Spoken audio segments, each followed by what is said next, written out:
여러분 안녕하십시오. 오늘도 이신근 TV에서 여러분을 만나서 반갑고요. 감사합니다.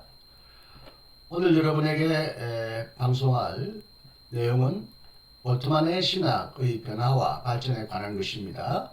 몰트만의 신학은 얼마나 달라졌는가에 관한 방송입니다. 하나님의 초월성과 내재성을 중심으로 현대 신학 사상과 신학자를 탁월하게 분석하고 비평한 책 20세기 신학이라는 책이 오래전에 한국에 번역되어 나왔죠. 이 책은 신학대학의 교재로 애용되고 있고 저도 현대 신학을 가르칠 때 이 책을 교재로 사용한 적이 있습니다. 이 책의 저자 스탠리 그랜츠, 카나다 성공의 신학자였는데 오래전에 돌아가셨죠. 그리고 로저 올슨이 함께 이 책을 지었는데요. 이 책을 보니까 몰트만의 신학을 물론 다루면서 잘 소개도 하고 있지만 다음과 같은 비판을 보고 제가 조금 의아하고 언젠가 이에 관하여 비판해야 하겠다고 생각해서 사실은 논문을 하나 쓴 적은 있었고요. 오늘은 이제 유튜브로 제작하여 여러분에게 소개합니다. 그 책에서 이 20세기 이 책에서 두 사람이 이렇게 말합니다. 몰트만은 희망의 신학에서 초월성에 대한 강조를 하며 신론을 전개하기 시작했지만 심지어 그는 미래의 초자연성을 암시할 정도였다. 그의 저술 전반을 통하여 역사 안에 내재하시는 하나님의 내재성에 대한 과도한 강조 쪽으로 꾸준히 옮겨갔다. 미래성을 그 존재 양식으로 가지고 있는 하나님의 초월성으로부터 이 세계 안에 하나님이 있고 하나님 안에 이 세계가 존재한다는 만유재신론적 하나님의 내재성으로 점차적으로 옮겨가는 이러한 전이에 대하여 우리는 어떻게 설명할 수 있을까? 계급적 구조에 대한 몰트만의 사회적이며 정치적인 반감 때문에 그렇지 않았더라도 창의적이고 통찰력으로 빛났을 그의 신학적 접근 방법이 뒤틀려져 버리게 되었다. 따라서 그는 하나님의 초월성을 무시해 가면서까지 하나님의 내재성을 지나치게 강조하게 되었다. 몰트만의 신학이 20세기 말의 기독교의 여러 가지 힘찬 새 이미지와 개념들을 소개해 주었다. 여기 몰트만은 칼바르트 이후로 현대 세계에서 삼일체의 교리를 다시 활성화시키는데 그 어떠한 사람보다도 더 많은 기여를 했다. 한편 몰트만의 신학은 긴장들로 점철되어 있다. 몰트만이 하나님의 초월성과 내재성이라는 전통적인 문제에 대하여 새로운 접근 방법을 제공하려고 했던 그의 의도에도 불구하고 그가 결국 그 둘을 긴장 관계로 내던져 버리고 있다. 결국 몰트만의 신학은 하나님의 초월성을 무시하면서 하나님의 내재성을 강조하려는 현대신학의 항존적 유혹에 대하여 무방비 상태로 남아있다. 세계 역사가 하나님의 내적 역사 안으로 그렇게 흡수되어 버리니까 하나님의 신성이 세계 역사에 존재론적으로 의존하게 되어 버렸다. 이렇게 몰트만의 신학을 칭찬도 하면서도 아주 어떻게 보면 매우 혹독하게 비판하고 있습니다. 스탠리 그랜츠와 로저 올슨의 몰트만 이해와 비판은 옳은가? 이런 몰트만의 모든 저서를 두루 살펴보지 않았고 몰트만의 글을 직접 그리고 충분히 인용하고 있지 않지만 두 사람의 몰트만 비판은 상당한 설득력을 지니고 있다는 것은 분명합니다. 적잖은 분량과 종종 이해하기 어려운 문장과 내용을 담고 있는 몰트만의 저서와 논문을 충분히 이해할 수 없는 사람들은 이 두 사람의 주장을 반박하기가 어렵습니다. 그래서 몰트만의 주요 저서를 통해 하나님의 초월성과 내재성 이 둘의 관계가 과연 어떻게 표현되고 있는지, 어떻게 나타나고 있는지 내가 좀 더 세밀하게 살펴보고 그들의 평가가 과연 옳은지 한번 검증해 보려고 합니다. 1. 모토마는 하나님의 초월성을 시간적 범주로만 표현하였는가? 두 사람은 초월자로서의 하나님 탐구의 출발점으로서 공간성보다는 시간성이 주요할 수 있다고 말했다.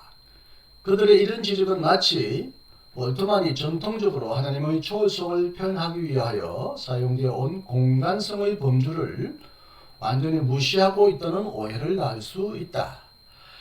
그러므로 몰트만이 하나님의 초월성을 지시하는 범주로서 과연 공간성을 완전히 포기하였는지 우리는 질문해 보아야 합니다.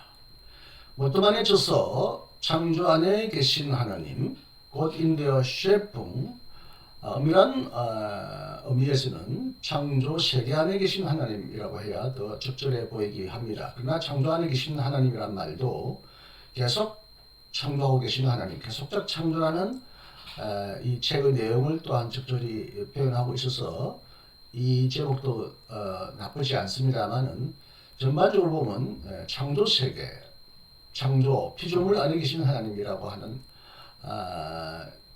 제목이 좀 더 적절해 보이기도 합니다만은 자간에 이것은 중요하지 않고요. 몰트만이 이 책에서 하나님의 초월성을 상징하는 범주로서 공간적인 용어를 완전히 포기했느냐? 전혀 그렇지 않다는 것을 우리는 조금만 읽어봐도 알 수가 있습니다. 이 점은 그의 하늘 이해에서 잘 드러납니다. 그렇다면 몰트만은 하늘을 어떻게 이해하고 있습니까? 그래서 우리는 대개 하늘을 공간적 범주, 즉 하나님의 초월적 영역으로 이해합니다. 저 위에 우주 어느 높은 공간에 하나님이 계시고 보좌에 앉아 계시고 주위에 천사들이 둘러싸고 있다. 거기서 때때로 하나님은 뭐 천둥 번개도 내리치시고 또 뭐 천사를 보내시며 이렇게 옛날에 그 삼청 세계관에 근거하여 조금 소박한 근대 이전의 신화적 세계관에 근거하여 하나님의 계신 처소를 저 하늘 위에 저 높은 공간에 있다고 그렇게 아직도 소박하게 믿는 사람들이 적잖이 있는 것 같아요. 그리고 또 그리스도인들이 하늘이라는 말을 쓸 때는 죽어서 되돌아가야 할 곳, 되돌아간다는 말은 돌아간다. 즉 원래 그 자리에서 태어난 건 아닌데 그것이 우리의 돌아갈 고향인 것처럼, 보향인 것처럼 구원이 궁극적으로 이루어지는 영원한 처소, 구원의 장소인 것처럼 생각하는 경우도 매우 흔합니다. 그렇다면 이 하늘은 우리가 이해하는 하늘과 예수님이 말하는 하나님의 나라, 하늘나라와 동일한가 하고 우리는 질문해 보아야 합니다. 우리는 미래에 하나님의 나라가 이 땅에 오기를 기다립니까? 아니면 죽은 후에 하늘나라로 들려 올라가기를 기다리고 있습니까? 우리나라의 찬송가 보면 주와 함께 날마다 이렇게 1절은 참 은혜롭게 시작하다가 사실 이것도 심플슨이라고 성결교회에 영향을 미쳤고 사정복음의 표를 만든 심플슨이 쓴 가사에서 누가 작곡을 했는데 우리도 에녹처럼 하늘나라에 들려 올라갈 때까지라고 뭔가 하늘에 들려 올라간다 이런 표현을 씁니다. 이 문제의 해결은 몰트만이 하늘을 어떻게 이해하는가에 달려 있습니다. 몰트만에 따르면 하늘이라는 개념은 직접적 의미와 상징적 의미를 가지고 있습니다. 정서의 전통에서 하늘은 우리가 이해하듯이 구름과 나는 짐승들, 새들, 하늘의 새들을 위한 어떤 공기가 가득 차 있는 영역을 의미합니다. 또 더 나아가 하늘은 하늘의 별들의 영역도 의미합니다. 밤하늘을 수놓고 있는 수많은 별들이 존재하고 있는 공간이죠. 끝으로 하늘은 성경에서는 상징적인 의미도 갖고 있다는 것입니다. 하늘은 위에 있으며 인간이 지배할 수 없고 눈으로 볼 수도 없는 어떤 천사들의 세계, 하나님의 보좌와 하나님의 영광을 위한 그런 영역도 의미합니다. 그리고 천사들의 영역과 하나님의 보좌의 영역을 뜻하는 하늘에 대해서 성서는 단수형으로 말하기도 하고 복수형으로 말하기도 합니다. 하늘들, 하늘 위에 하늘. 그래서 바울은 제3의 하늘, 세 번째 하늘, 고린도후서 12장 2절을 언급하였고, 유대교 즉 표상의 영향을 받은 교부들은 일곱 층 하늘, 일곱 번째 하늘, 일곱 가지 하늘도 말했다고 합니다. 하지만 보통에 따르면 하늘에 대한 표현들이 이같이 다양해진 것은 창조의 영역이 인간을 통하여, 인간에 의해 규정되고 이해하기 어려운 근본적인 불규정성, 규정하기 어렵다는 거죠. 설명하기 어렵기 때문이라는 거죠. 하늘과 하늘들은 인간이 도달할 수 없고 인식할 수 없는 현실의 영역입니다. 물론 요즘에는 이제 우주 로켓 발사를 통하여 꽤 멀리, 꽤 높이 인간이 갈 수 있지만 그럼에도 불구하고 이 우주의 크기에 비교하면 인간이 나를 수 있는 하늘의 영역은 아직도 매우 좁습니다. 더 나아가 하늘들은 모든 한계를 넘어서는 눈으로 볼 수 없는 개방성, 열려있는 어떤 그 세계를 의미합니다. 창조 신앙에서 하늘은 하나님도 아니고 신적인 본성에 속하는 것도 아니라 어디까지나 피조된 세계의 한 부분입니다. 대초에 하나님은 하늘과 땅을 창조했다고 창세기가 말하듯이 하늘은 아무리 신비하고 크고 놀라워도 하나님의 피조물이지 그 자체가 신적인 본성을 가지고 있는 어떤 거룩한 존재는 아니라는 뜻이죠. 여기서 우리는 멀뚱하니 하늘을 정리하자면 세 가지 의미로 쓰고 있음을 알 수 있습니다. 한편으로는 하늘은 성서의 창조신앙에서 새가 나르고 별들이 존재하는 실제적인 피조 공간을 의미합니다.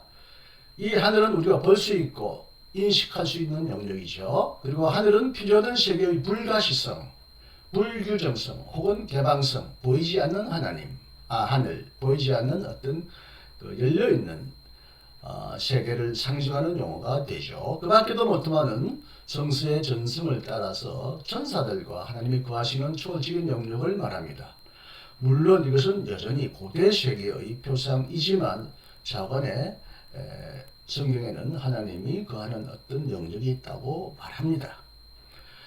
하나님 아버지가 창조한 자연의 하늘이 있는가 하면 아들이 성육신한 후에 이 땅에 계시다가 부활 후에 성천한 은혜의 하늘도 있고 또 성령을 통해 만물이 변용될 영광의 하늘도 있다는 것입니다.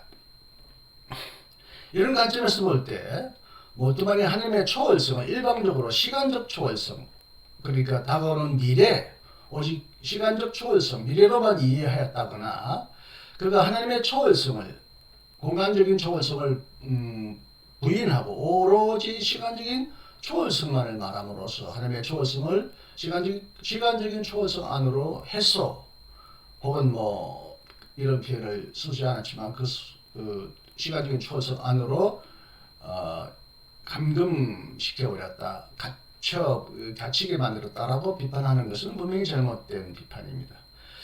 비록 몰트만이 하나님을 향하여 열려있는 창조의 면도 하늘이라고 부르지만 이러한 피조세계의 상대적 초월까지 초월되어 있는 하나님의 절대적 초월, 하나님의 초월적 공간도 인정합니다.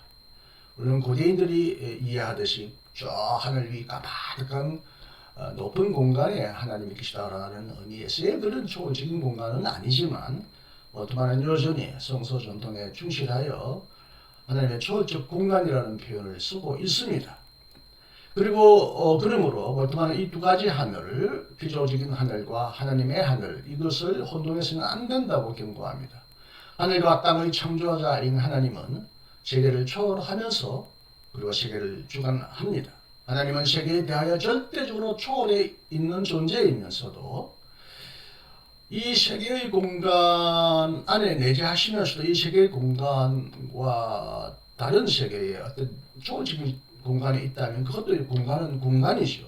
우리가 이해할 수 없고 표현할 수 없고 침범할 수 없지만 하나님의 어떤 초월적 영역이 있다는 걸 모두는 분명히 말하고 있고요. 창조와 그 완성을 위해 세계 안에 내재하는 존재다. 즉 하나님은 이 세계 안에 내재하시면서 초월하시고 절대적으로 초월하시면서 또 이 세계 안에 내재하신다는 의미에서 하나님과 초월성과 내재성을 설명할 때 볼트만은 분명히 시간적 범주만을 사용하지 않고 공간적 범주도 사용합니다.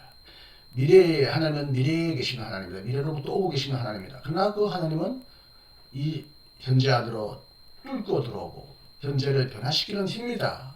이런 의미에서 시간적 표현도 사용하지만 초월적 공간과 내재적 공간, 공간의 초월과 공간의 내재성 이것을 둘 다 보통은 분명히 말하고 있다는 점을 우리는 확인할 수가 있습니다. 하지만 볼트만에 따르면 앞에서 제가 언급하였듯이 많은 그리스도인들이 상상하거나 그렇게 소박하게 믿듯이 하늘은 우리가 구원받아야 할 영혼이 돌아가야 할 구원의 장소는 아니라는 겁니다. 하늘이 영혼의 구원의 장소로 이해된 것은 하나님 나라의 현실주의적인 종말론이 약화된 탓이라는 거죠. 이 땅에 이루어지고 이 땅에 오리라고 기대했던 하나님 나라가 점점 멀어지고 막연해지면서 그리스도인들은 이제 점차 죽어서 돌아갈 어떤 저 비안적 세계의 하늘을 믿고 그 길로 돌아갈 것을 기원했다는 것이죠. 그래서 하나님의 나라가 하늘에서와 같이 땅 위에서도 임하길, 오길, 이 땅에 하나님의 나라가 현존하길, 성취되길 바라는 기도는 하늘에 가기를, 하늘에 들어가기를 바라는 동경, 소원으로 대시되었다는 것입니다. 하나님의 나라를 하늘과 혼동하는 사람은 희망을 체념으로 변질시킵니다. 결국 이 땅에서는 하나님 나라가 올 수 없고 이 땅에서는 궁극적인 구원이 이루어질 수 없구나. 결국 이 땅에 대하여 체념하고 하늘로 다른 영역으로 가기를 갈망한다는 거죠. 이리하여 하늘은 하나님으로 위축되고 하나님 자신과 같이 필요되지 않은 영원한 실제로 변한다. 이 말은 좀 쉽게 이해하기 어렵습니다만은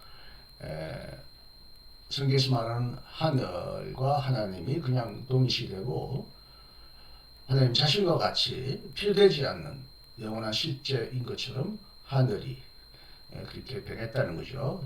즉 하늘은 신성화된다. 거룩한 존재, 신적인 존재로 변했다. 그 결과 우주는 동질적이고 폐쇄된 것으로 이해되고 개방된 창조 이해는 불가능해진다고 보았습니다. 이로 인하여 하늘 비판을 통한 하나님의 개념 비판은 불가피한 것이 되고 한다고 말합니다. 하늘 비판을 통한 하나님의 개념 비판은 칼 막스를 지시하는 듯이 보입니다. 칼 막스는 이 땅의 종교는 어떤 억압받고 고통받는 민중들이 이 땅으로부터 시선을 돌려 하늘을 바라보도록 이 땅을 떠나도록 그렇게 만드는 것이다. 그래서 종교는 그 당시 종교란 말은 그리스도교죠. 그리스도교는 민중의 아편이다. 이 땅에서는 아무리 괴롭고 힘들더라도 참아야 한다. 이 땅에서는 최종적인 구원이 없다. 어차피 이 세상은 타락과 죄로 얼룩진 세상이고 그래서 이 세상에 대한 기대를 포기하고 저 하늘나라를 바라보자. 그렇게 함으로써 종교가 현실을 변화시키고 구원할 능력을 잃어버리는 비관적인 종교, 도피적인 종교가 되었다. 이렇게 칼 막스가 예리하게 이렇게 민중의 아편이 되고 비관적인 종교로 변질된 기독교를 비판했을 때 이런 말을 한 것을 볼트만은 여기서 인용한다고 봐야 하겠습니다. 두 번째, 볼트만의 신학은 하나님의 초월성에 대한 지나친 강조로부터 하나님의 내재성에 대한 또 지나친 강조로 점차로 옮아갔는가. 볼트만은 후기로 갈수록 하나님의 초월성을 무시해 가면서까지 하나님의 초월성을 무시까지 했다는 거죠. 하나님의 내재성을 지나치게 강조했다. 후기의 볼트만에게 세계 역사는 하나님의 내적 역사 안으로 흡수되어 버리고 하나님의 신성한 세계 역사에 존재론적으로 의존하게 되어버렸다라는 이 그랜저와 얼슨의 비판이 옳은가 우리가 다시 이제 또 검증해 봐야겠죠. 하나님에 대한 초기의 볼트만 이해는 그의 가장 대표적인 저서 희망의 신학에서 잘 드러나고 있습니다. 저 위에 제가 옛날 제가 다시 번역한 분홍색 책과 다시 이제 어떠한 선지 만들 때 개정해서 다시 나온 책입니다. 내용은 똑같습니다. 제가 옛날에 박봉남 정경련 박사님이 번역하신 책이 워낙 낡고 또 여러 가지로 좀 이제 어렵게 번역되어서 제가 다시 개정해서 번역한 책이죠. 이 희망의 신학에서 다음과 같은 설명은 하나님의 종말론적인 초월성에 대한 그의 이해를 분명히 보여주고 있습니다. 하나님은 세계 안에 계신 하나님이나 세계 밖에 계신 하나님이 아니라 이스라엘의 출애굽과 예언들을 통해 알려진 희망의 하나님, 미래를 존재의 속성으로 지니신 에르스토블로호의 하나님이다. 그러므로 우리는 이 하나님을 우리 안이나 우리 위에 가질 수 없고 처음부터 항상 오직 우리 앞에서만 존재하시는 분으로 생각할 수 있을 따름이다 라고 말한 적이 있습니다. 하나님은 우리 안이나 이 세계 밖에 아니라 우리 앞에서 오고 계시는 미래의 하나님, 희망의 하나님이라는 거죠. 희망의 신학 이 책에서 모토마는 그리스도인의 신학과 생활에서 종말론이 갖는 비중을 다음과 같이 간결하게 요약한 적이 있습니다. 종말론적인 것, 종말론은 그리스도교에 덧붙여 있는 어떤 부록과 같은 것이 아니고 절대적으로 그리스도교 신앙의 매개체이고 그리스도교 신앙을 전달해주는 하나의 매체이고 그 모든 것을 기독교 신앙의 모든 것을 조화시키는 음색이고 모든 것을 감싸고 있는 기대되는 새날의 여명의 빛이다. 여기서 이제 몰트만은 색이다, 빛이다, 음악과 그림, 미술에 빗대어서 설명합니다. 그러므로 진정한 신앙은 그 미래의 목표로부터 생각되어야 한다. 종말론은 그 마지막이 아니라 그 시작이어야 한다. 그리스도교 신앙의 마지막이 아니라 그리스도교 신앙의 출발이요, 시초가 바로 종말론적인 것이었다라는 거죠. 여기서 하나님의 시간적, 미래적 혹은 종말론적 초월성은 몰트만 신학을 관통하면서 이를 이끌어가고 있는 주요 동기와 핵심적인 관점이 되고 있습니다. 좀 간단하게 요약하면 현대 신학자들과 함께 몰트만의 시작을 비교하면 몰트만은 우리 위에 있는 하나님, 바라트, 물론 초기의 하나님이죠. 며칠 전에 제가 바르트의 신학은 어떻게 달라졌는가라고 말할 때 특히 로마서 1판과 특히 2판에서 바르트는 하나님은 하늘에 계시고 우리는 땅 위에 있다. 하나님의 초월성, 위에 계신 하나님을 매우 강조했습니다. 물론 후기에서 바르트는 하나님의 성육신을 강조함으로써 다시 우리 안에 있는, 우리와 함께 있는 하나님, 예수 그리스도 하나님을 강조했다는 것은 분명히 우리가 인정해야 합니다만 주로 이제 초기와 바르트는 압도적으로 우리 위에 있는 하나님을 강조했고 또 그의 생애 속에서 그는 철저히 하나님의 초월성에 대한 신앙은 결코 포기하지 않았다는 것이죠. 그리고 이제 불통하는 실존주의, 하데거의 실존 분석에 의하여 인간에 관한 현존 실존 분석에 의하여 하나님을 신화적으로 비과학적으로 저 위에 있거나 미래에 있는 하나님이 아니라 우리 안에 있는 하나님으로 이해했다고 보죠. 그리고 이제 딜리히는 존재의 깊이로서 하나님이라는 표현을 쓴 적이 있습니다. 신앙은 궁극적 관심이고 하나님은 어떤 저 위에 있다라기보다는 이 세계 안에 깊이, 물론 이 세계이기 때문에 내재성을 강조한 것 같으나 이 세계의 무한한 깊이라는 의미에서 내재적 초월성도 여기에 포함하고 있는 것이죠. 그러나 어쨌든 무한한 깊이로서 이 세계 안에 계시는 하나님이라는 의미에서 상당히 내재적인 하나님을 강조했다고도 보아야죠. 보네퍼는 그의 그리스도론에 관한 조그만 책에서 하나님을 중심 혹은 그리스도도 중심에 있다. 중심. 세계 바깥이나 우리 일상생활의 돌발적인 경험이나 기적적인 경험 속에서가 아니라 우리 세계의 중심에 계시다. 이런 것을 강조했죠. 이런 바르트와 불트만과 틸리히와 보네퍼의 하나님과는 이해와는 달리 몰트만은 희망의 신학에서 우리 앞에 있는 하나님, 미래에서 우리를 향하여 오고 있는 하나님을 매우 크게 강조했죠. 몰트만은 자신의 신학이 비록 비교적 후기에 쓴 그의 책에서 나의 신앙은 어떻게 변화하였는가라든지 제가 그 번역한 삼일체와 하나님의 역사라는 책의 뒷부분에 나의 신학의 여정이라고 하는 그런 부록이 나올 때 제가 번역했는데 거기에 보면 나의 신학은 어떤 신학이기를 원했느냐 중반기를 접어들어서 이제 후반기로 이제 어떠한 신학이 변화해 가는 과정에서도 그는 이런 말을 했습니다. 나의 신학은 항상 종말론적인 방향을 갖는 신학이 되기를 원했다. 그렇게 고백했고요.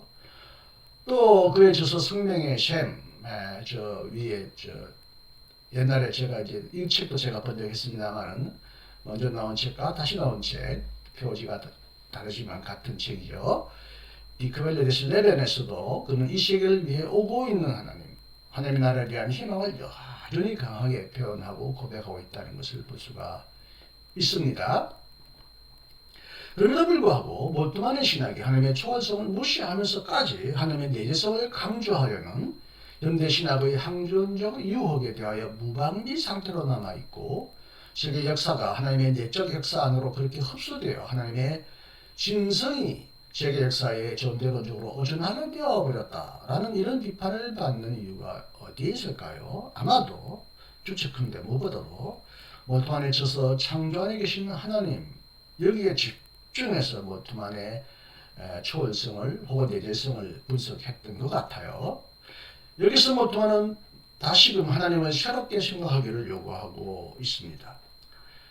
지금까지는 미래의 하나님, 시간적 초월성 가운데 계신 하나님을 강조했다면 여기서는 분명히 이제 공간적 내재성 안에 있는 하나님을 다시 생각하게 되는 전환을 분명히 보여주고 있습니다.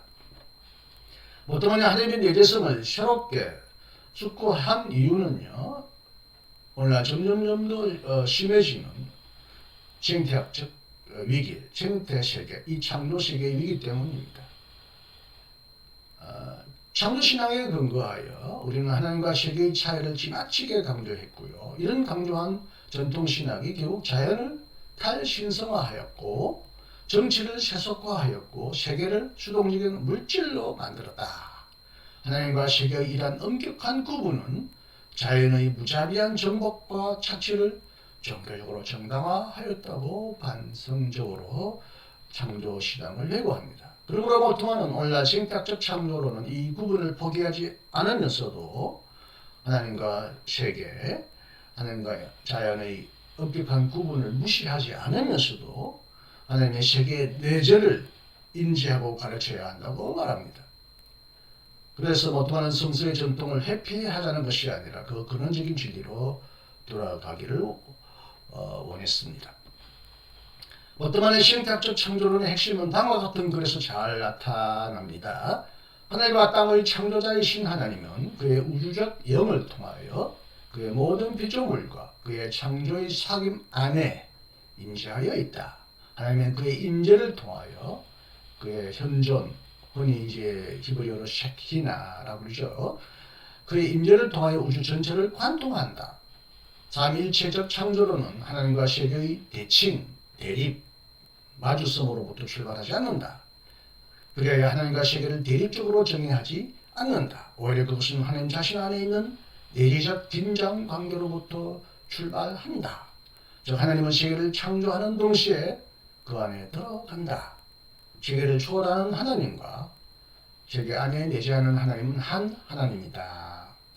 창조 안에 계신 하나님 28쪽 이하. 이 책은 이 페이지는 아마 제가 오래전에 썼던 논문이기 때문에 위에 새로 만든 이 새 책이 아니라 옛날에 처음 나왔던 책 김균진 박사님이 번역하셨고 지금 이 책도 마찬가지입니다만 옛날 책의 페이지를 제가 지금 여기에 표기하고 있기 때문에 새 책은 조금 달라졌다는 걸 여러분 이해해 주시고 확인해 주시기 바랍니다. 비록 몰트만이 창조 안에 계신 하나님, 엄밀한 의미에서 창조세계, 비조세계 안에 계신 하나님이라는 저서를 분기점으로 삼아서 하나님의 내재성을 새롭게 강조하기 시작했지만 그렇다고 하나님의 종말론적인 초월성, 미래적 초월성까지 완전히 희생시키고 포기했느냐. 그리고 하나님의 내재성만을 과도하게 강조함으로써 하나님의 초월성이 내재성 안으로 흡수되고 해소되었느냐. 전혀 그렇지 않습니다. 월트만에 따르면 자신의 영을 통하여 창조 안에 있는 하나님, 분명히 창조세계 안에 내재해 계시는 하나님은 여전히 창조세계 안에 완전히 들어오셔서 여기서 안식, 여기 이제 사밧이라고 그러죠. 안식이라 때 사밧. 창조의 6일 창조를 마치시고 7일 날은 쉬시고 창조세계와 더불어 안식하셨다고 되어 있는데 이것은 과거의 어떤 7일 동안의 창조를 의미하는 것이 아니라 미래에 이제 이루어질 미래적 창조를 지시하는 것이죠. 마지막 7일은 창조의 완성을 표현하는 말인데 비록 하나님은 자신이 창조하신 세계에 들어오시고 내재하시지만 아직 완전히 이 세계를 자신의 거처, 집으로 여기시고 안식하지 못하고 있고 그것은 여전히 정말로진 희망으로 남아 있다는 것입니다. 그리고 만물도 하나님의 영광에 온전히 참여하기 위하여 아직도 애타게 기다리며 탄식한다는 것입니다. 이건 이제 바울이 말한 피조물의 탄식 얘기죠. 피조물은 어떤 고통으로부터 그의 창조자를 향해 소리치는가? 이것은 두 가지 고통이다. 이것은 인간에 의한 무자비한 점진적 자연 파괴이고 자연에 대한 인간의 이런 공격이 야기하는 자연 자체의 파괴 가능성의 고통이다. 지구라는 자연은 오늘날 점점 더 인간의 문명에 의한 지배와 착취에 굴복당하고 있다.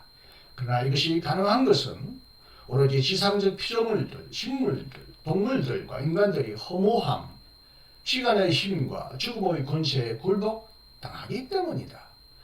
피조물들이 10년으로부터 생명을 향해 소리치는 것은 두 가지 측면을 갖고 있다.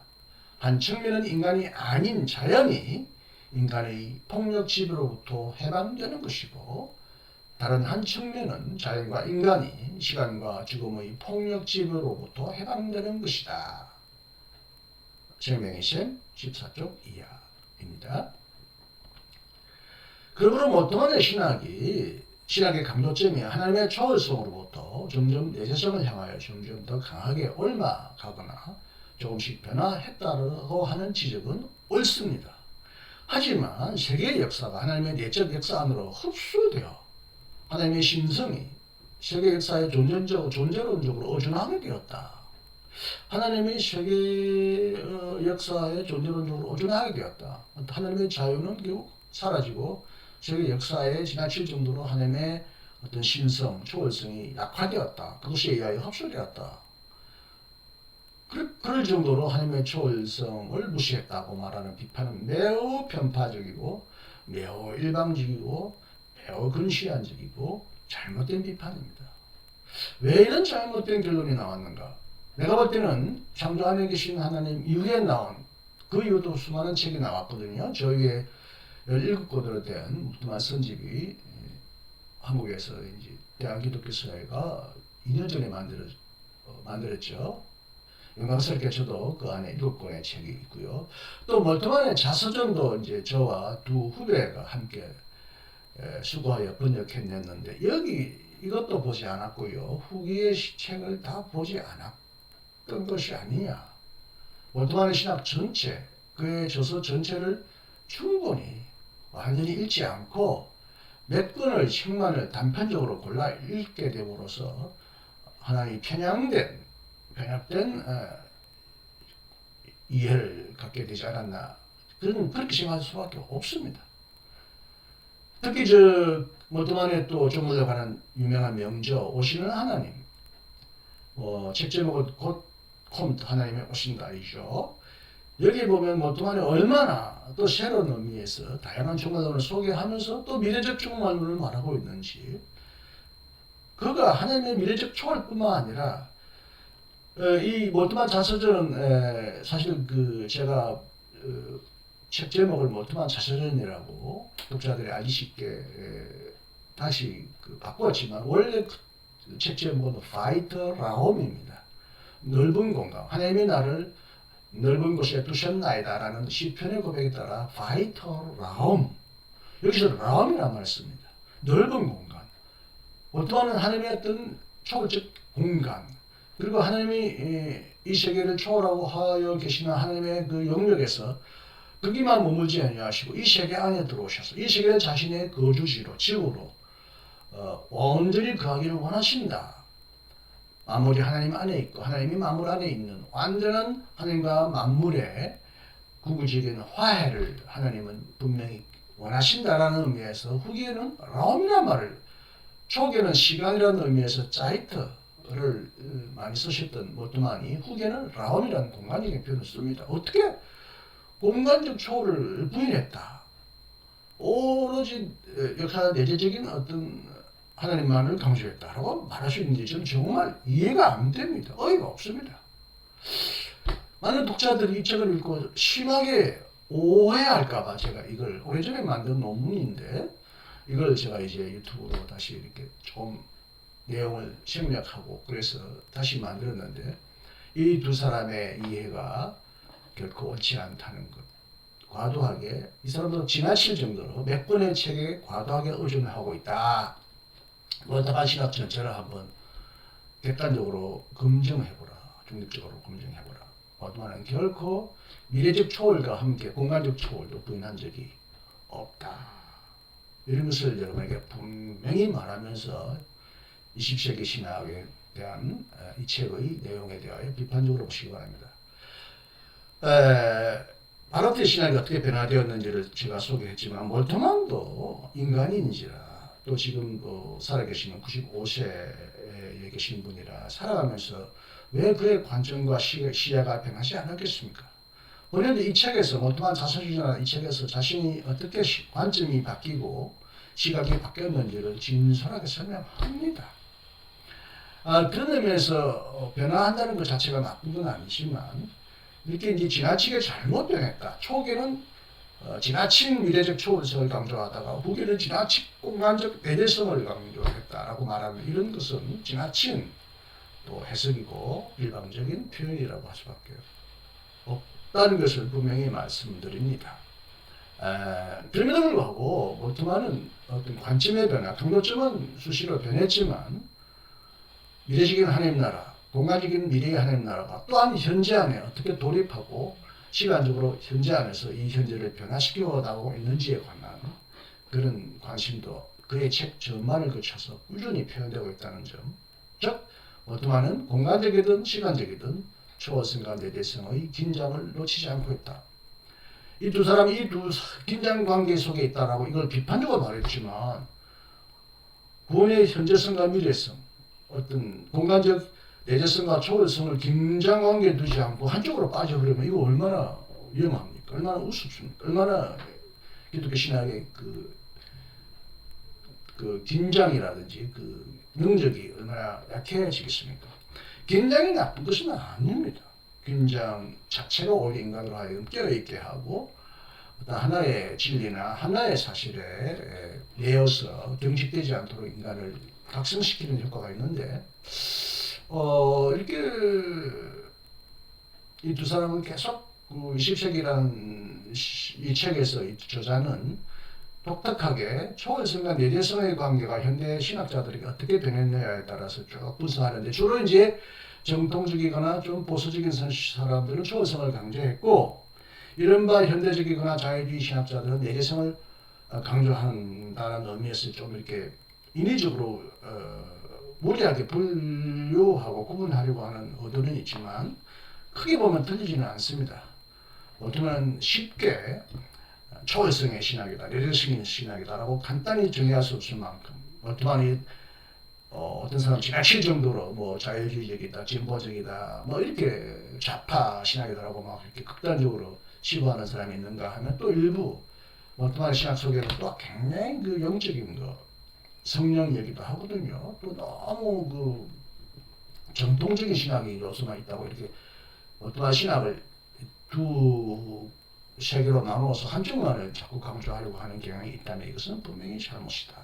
이 20세기 저자도 그런 유혹에 자기가 말대로 무방비한 상태로 한 사람을 어떻게 하나의 범죄에 무리하게 편입시키려고 하는 그런 유혹에 무방비하게 넘어가지 않았나.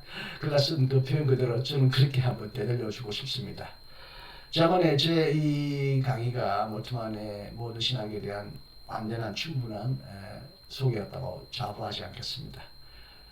중요한 굵직굵직한 특징만을 여러분에게 소개했거든요. 깊이 알고 싶어 하시는 분은 모트만의 자서전과 저 많은 전집을 꼭 사보시고 공부해 보시기를 진심으로 추천하고 권합니다. 여러분, 모트만의 신앙은 얼마나 달라졌는가 끝까지 잘 경청해 주셔서 감사합니다. 오늘도 안녕하시고 행복하십시오. 안녕히 계십시오. 이신근이었습니다.